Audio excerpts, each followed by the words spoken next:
Bible says that God chose through the foolishness of preaching to save those that believe. But I believe tonight there's more than one way to preach the gospel of Christ. Amen. And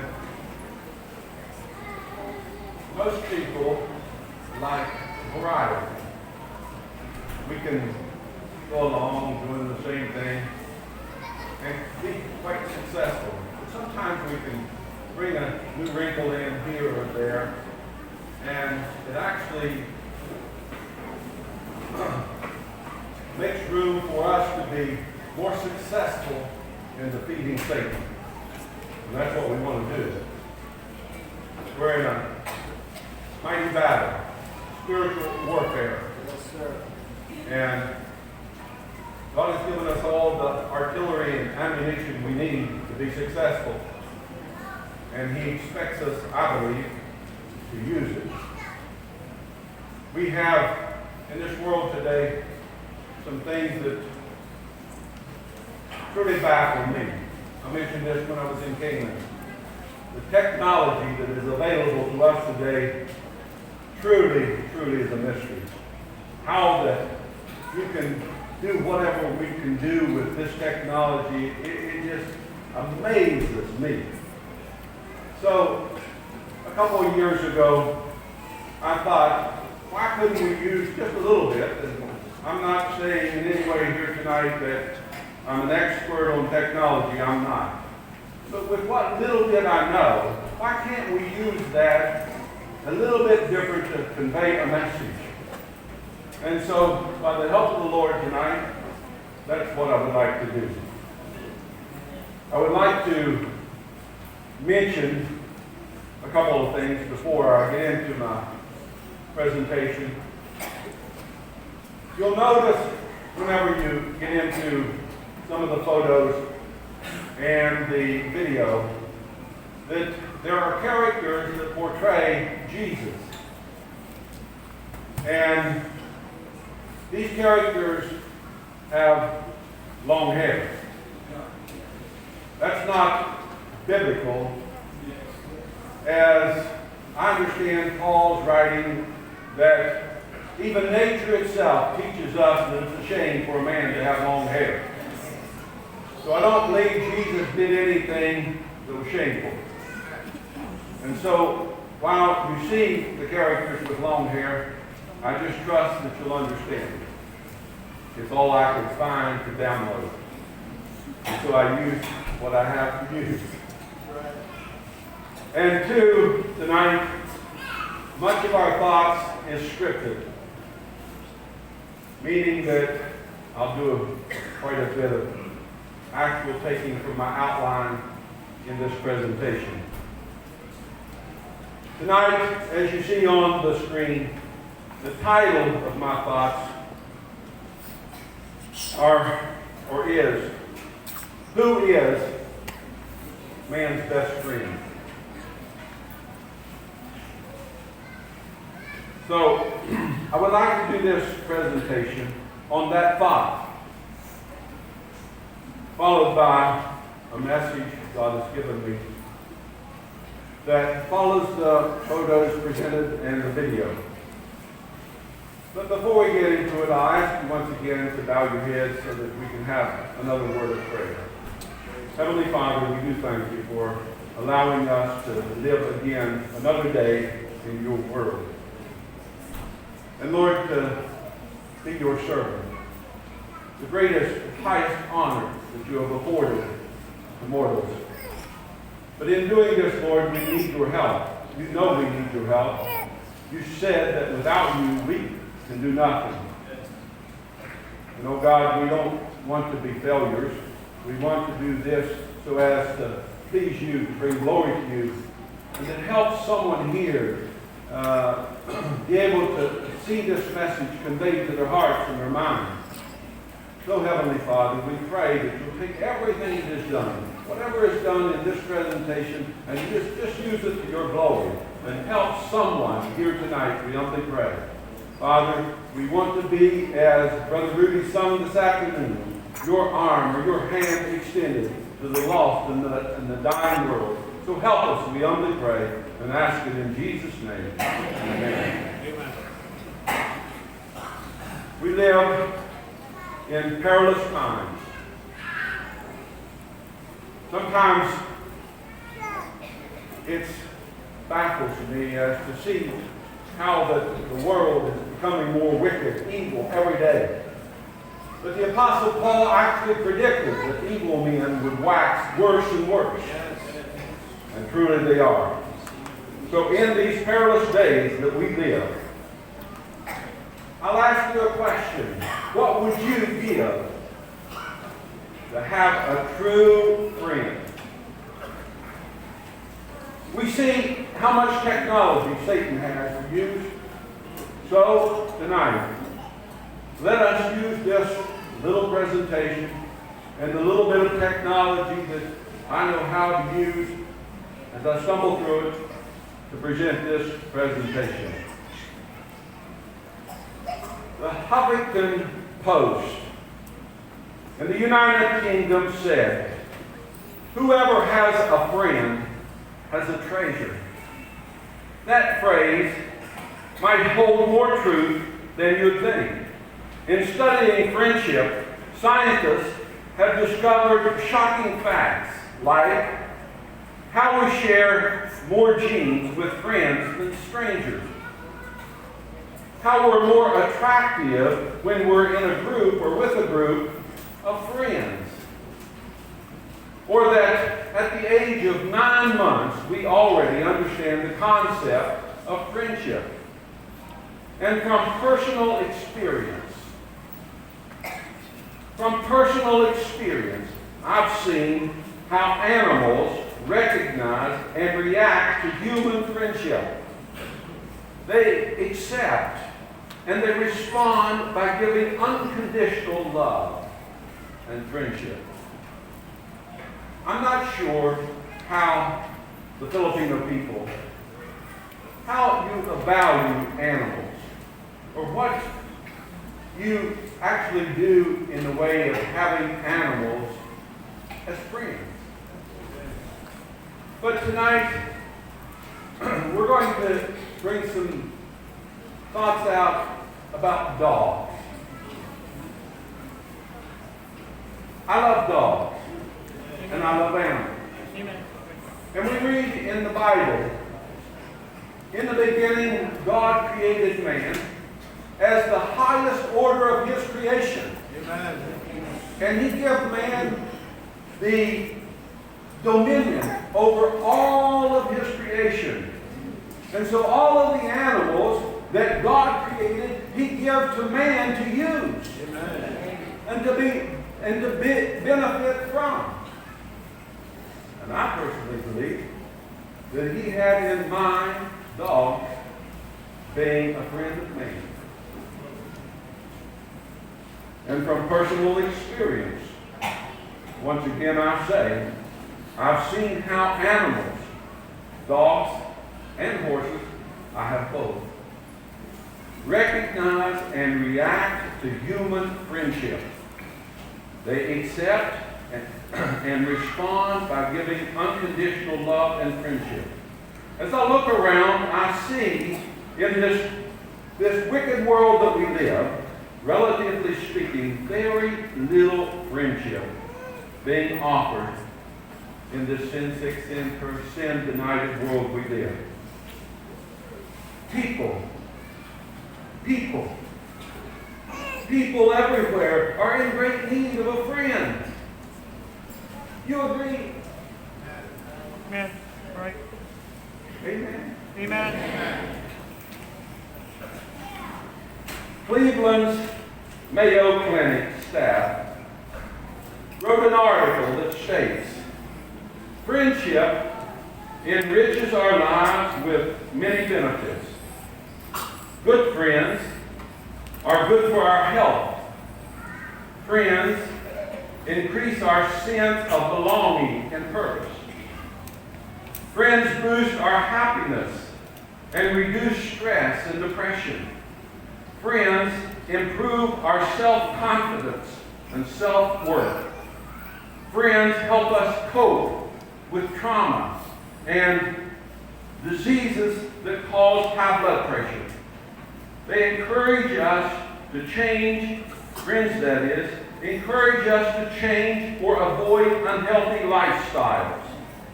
Friends celebrate good times and support during bad times. Friends prevent loneliness, providing companionship. And older people with friends are more likely to live longer. Amen. So I ask you again, how valuable do you think friends are? How important are friends? And do you agree with me tonight that friends are very, very important? Amen? Amen. Unlike years gone by, even neighbors, and I'm not sure about here in the Philippines, but it's especially true in America, friends aren't neighborly or friendly as they used to be. There's much turmoil in our world, so much varied ways of thinking. Everybody thinks different. One thinks this way, one thinks that way. And so when you have all this varied ways of thinking, it's difficult then to establish friendship, because all this different ways of thinking causes a great deal of mistrust in people. And whenever there's mistrust, it's a very difficult thing to establish friendship. Someone once said, if you want to be happy for a day, eat a good meal. If you want to be happy for a month, fall in love.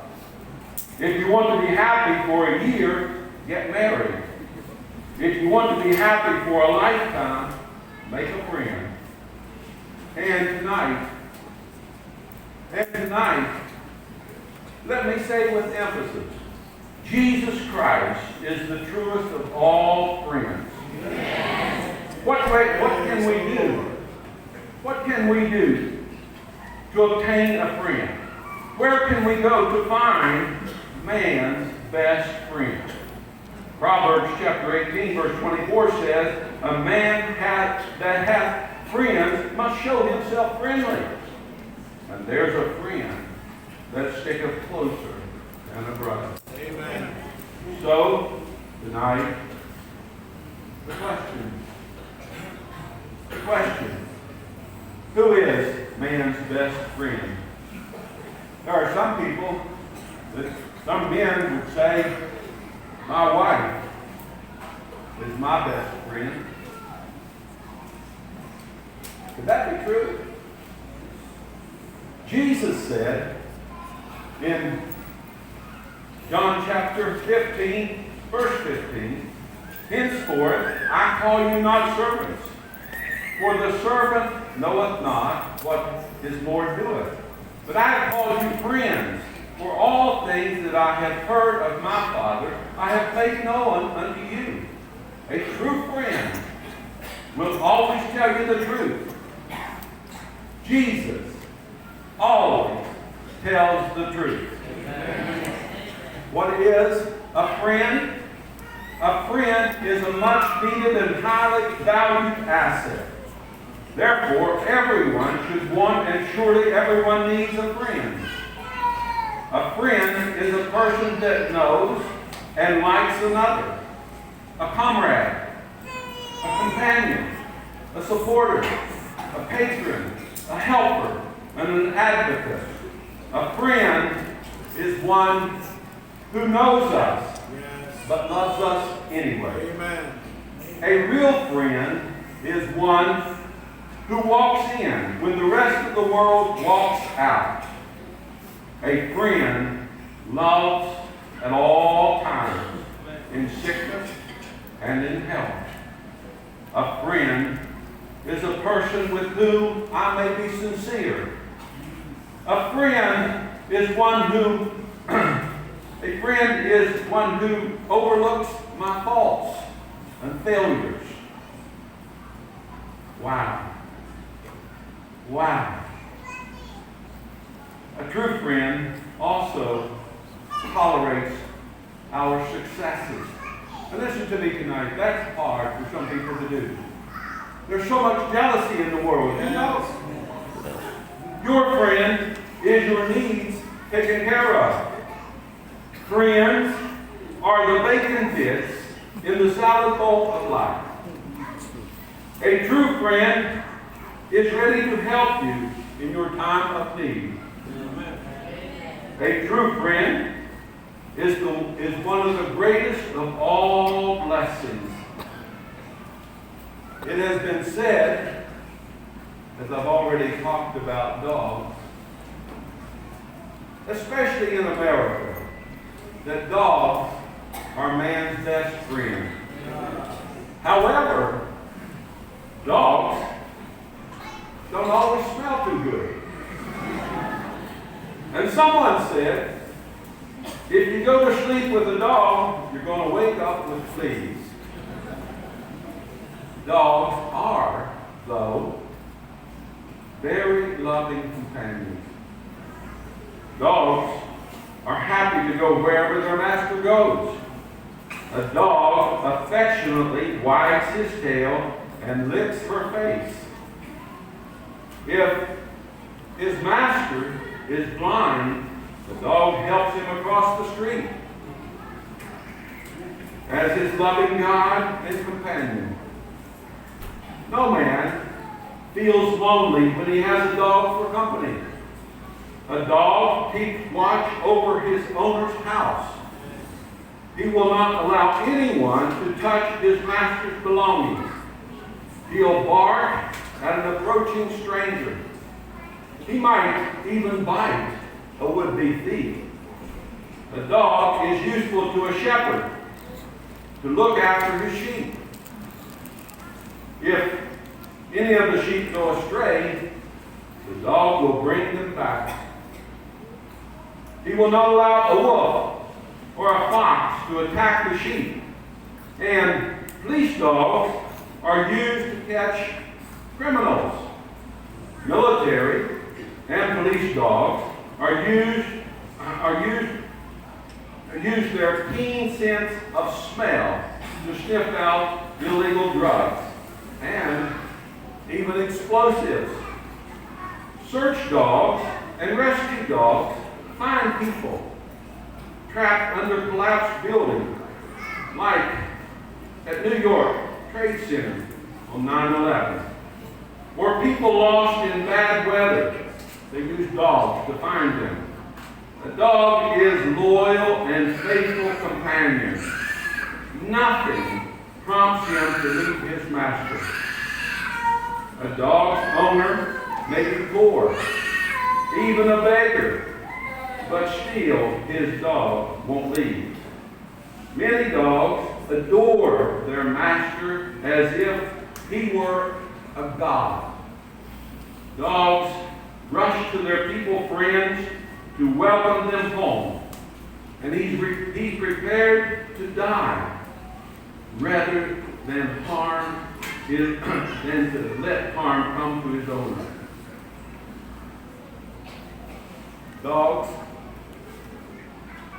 have been known to die saving their master. A dog might even die of grief after his master is dead. So tonight, yes, dogs are true and faithful friends. According to a story in Guidepost magazine, Laura Beebe of LaPine, Oregon, has a golden retriever named Snow. Laura didn't really want a dog because she has type 1 diabetes and didn't feel like she was up to caring for it. Laura said, having diabetes is like walking a tightrope. If your sugar level goes too high or too low, serious consequences and even death can occur. One night, when Snow was only 6 months old, she woke Laura up licking her face. Laura didn't want to get up, but Snow wouldn't leave her alone. Finally, she got up, thinking Snow wanted to go outside. but Snow refused to go out. Since Laura was up, she checked her sugar. It was dangerously low. She ate a snack, and Snow immediately left her alone. After this, Laura's blood sugar has dropped and raised dangerously, and Snow has alerted her to her condition each and every time. Snow seemingly, then, has been a godsend and has become Laura's service dog all on her own. Yes, dogs really can be one of man's best friends. I said one of man's best friends. They've proven to be a great benefit to mankind. But in reality tonight, who is man's best friend? Who is the giver of all good and perfect gifts?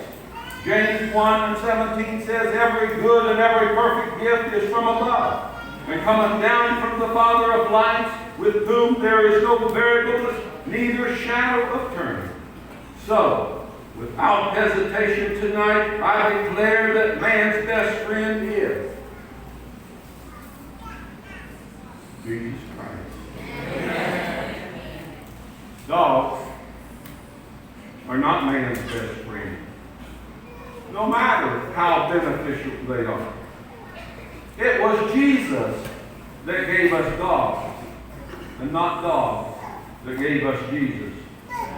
Colossians 1:16, for by him, that is, Jesus Christ, were all things made, all things created.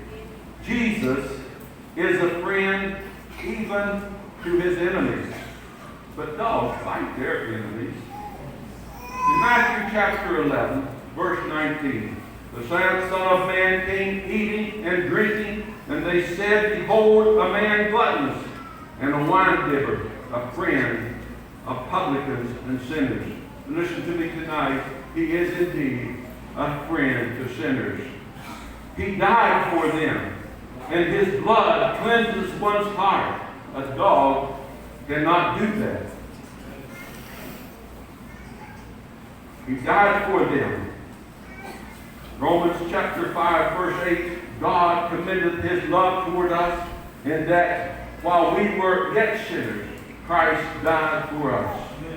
Much more than being now justified by his blood, we shall be saved from wrath through him.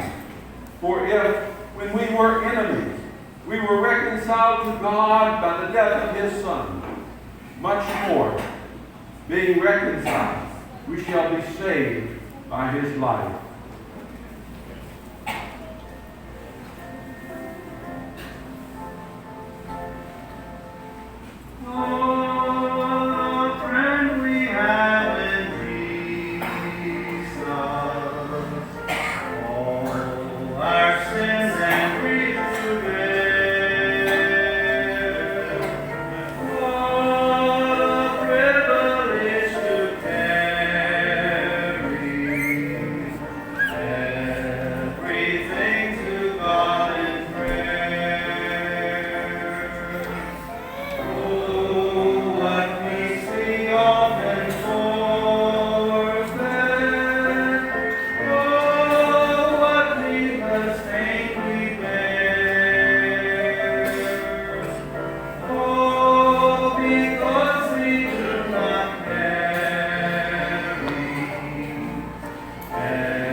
We